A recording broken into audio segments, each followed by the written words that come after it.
Bienvenue à tous pour suivre avec nous ce nouveau numéro du Focus de la semaine. Le président de la République Ismaël Omar Guelleh a reçu le ministre de la Défense japonaise. Comment s'est déroulée cette audience? Réponse dans cette séquence. Le palais de la République avait accueilli une visite de poids. Le chef de l'État, son Excellence Ismaël Omar Guelleh, avait reçu le ministre japonais de la Défense, Gen Nagatani. Dans une atmosphère empreinte de gravité, les discussions avaient porté sur les grands couloirs maritimes secoués par les remous des tensions du Moyen-Orient. Djibouti et Tokyo avaient partagé une même inquiétude, la sécurité des routes vitales du commerce mondial de la mer Rouge et au détroit du Bab el-Mandeb.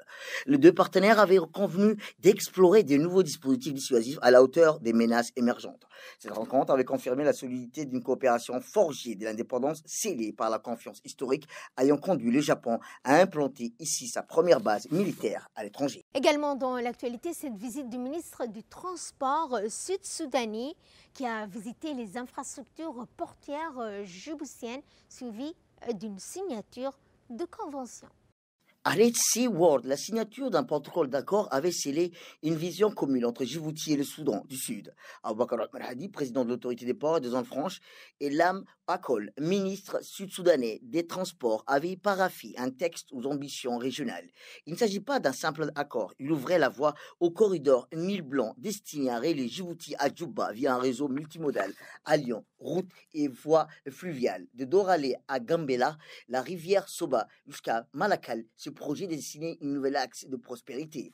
La délégation sud-soudannaise, au cours de sa visite, avait découvert les installations de Doralé, de Damejouk, de la zone franche de Djibouti, autant de vitrines de l'intégration logistique que les pays s'étendaient offrir à son partenaire. L'APIFA a clôturé la 4e édition de la Journée internationale de la jeunesse. Comment s'est déroulée cette clôture? Réponse dans ce commentaire. À l'Académie de police Idriss Farah Habané, la 4e édition des Journées citoyennes de la jeunesse avait trouvé son épilogue. Le geste symbolique fut fort, une séance de don de sang, supervisée par les médecins officiers de la police nationale, rappelant aux jeunes l'importance de l'altruisme.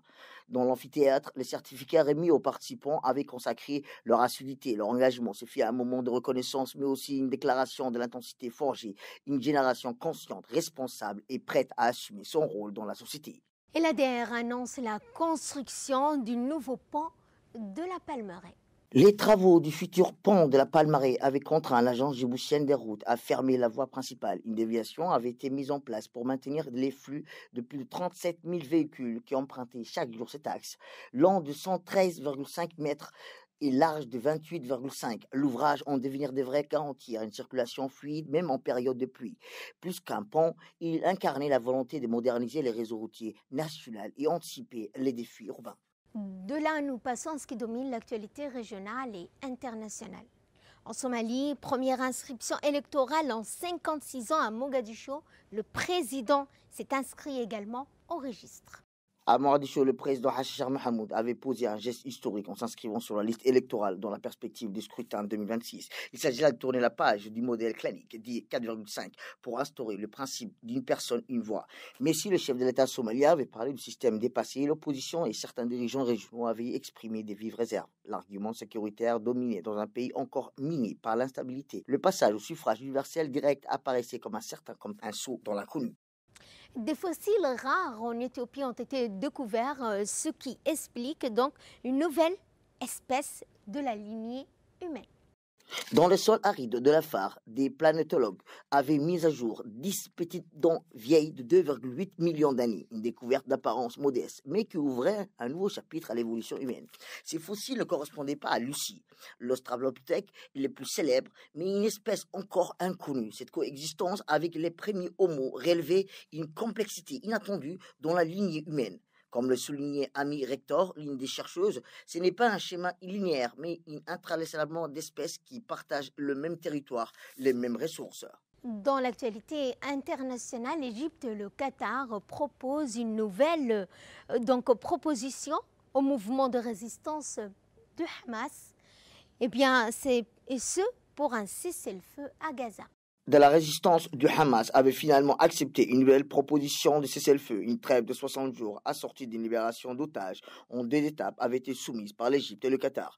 Mais l'avenir de ce plan restait suspendu à la réponse d'Israël, dont le Premier ministre Benjamin Netanyahou avait répété son exigence, la libération simultanée de tous les otages et aux conditions fixes par son gouvernement sur le terrain.